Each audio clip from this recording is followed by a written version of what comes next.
അടിമനുകം ചുമലിൽ തൂക്കിയ തൊഴിലാളികളെ. കേരളത്തിലെ ആദ്യത്തെ കമ്മ്യൂണിസ്റ്റ് എന്ന് വിശേഷിപ്പിക്കപ്പെടാൻ സർവ്വതാ യോഗ്യനായ പി കൃഷ്ണപിള്ള, കമ്മ്യൂണിസ്റ്റ് പാർട്ടിയുടെ സ്ഥാപക നേതാവ്, സ്വാതന്ത്ര്യ സമര സേനാനി. 14-ാം വയസ്സിൽ കൃഷ്ണപിള്ള അനാഥനായി. 21-ാം വയസ്സിൽ അലഹബാദിൽ ചെന്ന് ഹിന്ദി പഠിച്ചു മടങ്ങിവന്ന് ദക്ഷിണ ഭാരത ഹിന്ദി പ്രചാര സഭയുടെ പ്രവർത്തകനായി തീർന്നു. 1930 ജനുവരിയിൽ ഉപ്പു സത്യാഗ്രഹം നടത്താൻ വടകരയിൽ നിന്നും പയ്യന്നൂരിലേക്ക് പോയ ജാഥയുടെ പതാകവാഹകനായതോടെ പി കൃഷ്ണപിള്ളയുടെ ജീവിതം ആധുനിക കേരള ചരിത്രത്തിന്റെ ഭാഗമായി തീർന്നു.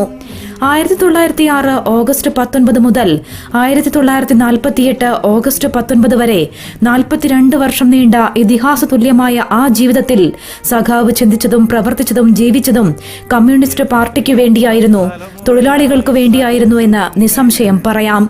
ഒളിവിൽ കഴിയവേ സർപ്പദംശനമേറ്റ് കൃഷ്ണപിള്ള വിടവാങ്ങിയെങ്കിലും ഒരു കമ്മ്യൂണിസ്റ്റ് പ്രവർത്തകന് അദ്ദേഹത്തിന്റെ ജീവിതം എല്ലാ കാലത്തും ഒരു അനുഭവ പാഠമാണെന്ന് തീർച്ച. ഒരുപക്ഷെ ഇന്ന് ഏറ്റവും കൂടുതൽ ചർച്ച ചെയ്യപ്പെട്ടുകൊണ്ടിരിക്കുന്നതും ഈ അനുഭവ പാഠങ്ങളുടെ അപര്യാപ്തതയായത് അവിചാരിതം. പ്രതിസന്ധികളിലെല്ലാം മുന്നോട്ട് നടക്കാൻ സഖാക്കളോട് ആഹ്വാനം ചെയ്ത കൃഷ്ണപിള്ളയുടെ ഒരു ഓർമ്മദിനം കൂടിയെത്തുമ്പോൾ കമ്മ്യൂണിസ്റ്റ് എന്ന വാക്കിന്റെ അർത്ഥത്തിന് പ്രാധാന്യമേറുകയാണ്.